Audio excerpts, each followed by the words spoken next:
Dr. Fatteh again here on Up to Par MD. I wanted to talk about Russian figure skater Kamila Valieva.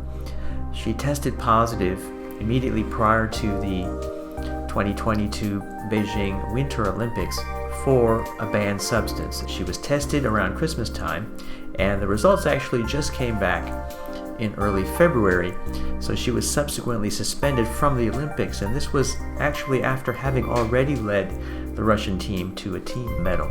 But she has now had her suspension overturned, at least temporarily, while further investigation is undertaken. The banned substance in question, trimetazidine, is a medication used for angina, basically for chest pain. It's not approved in the United States, but it is in many European countries. She also tested positive for a couple of other substances, L-carnitine, which is a supplement, and hypoxin, which is another supplement that's primarily used in Russia. Again, it's used for endurance. It increases the efficiency with which cells use oxygen.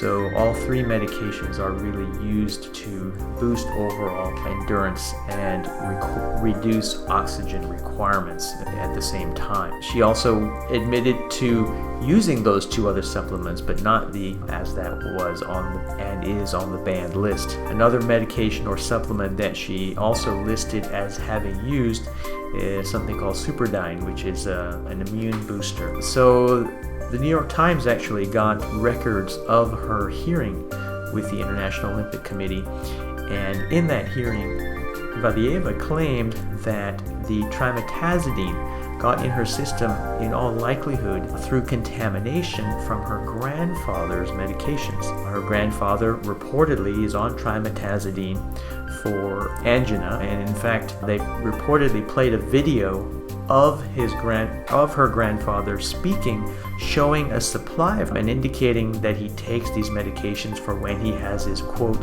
attacks. That's an interesting health privacy issue there. One would wonder how they would verify that he is indeed prescribed trimetazidine by a doctor and has been, including prior to December in Russia. I don't think they can require medical records, although they could forward them of their free will. Just showing a bag of pills on a camera, I don't think is full proof of prescription usage, especially prescription usage prior to the testing date, which was apparently Christmas Day of 2021. Nonetheless, this was the presentation in court. The hypothesis specifically apparently was that Valieva had shared a drinking glass with her grandfather, and that remnants even in the saliva from her grandfather contaminated her usage of the glass, and therefore subsequently got in her system and affected her test.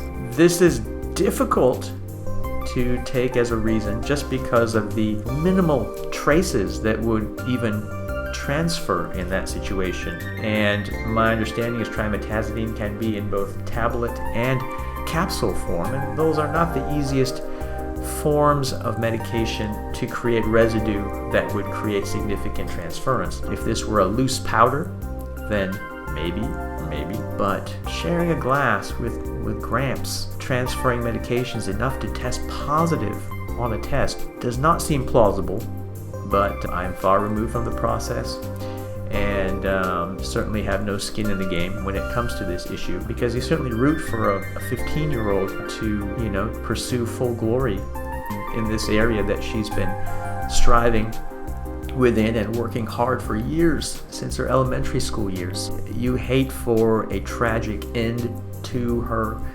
skating career, or at least her Olympic glory, but at the same time, you look for justice for her competitors and others with high hopes.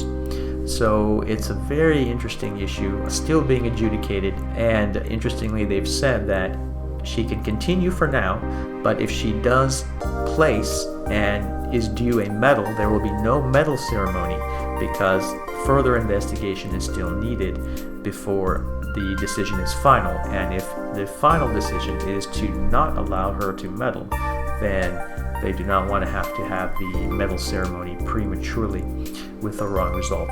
So that is the latest interesting medical news involving supplements, both European approved and American approved, that is taking place at the 2022 Beijing Olympics. I'm sure there will be further updates in the coming days.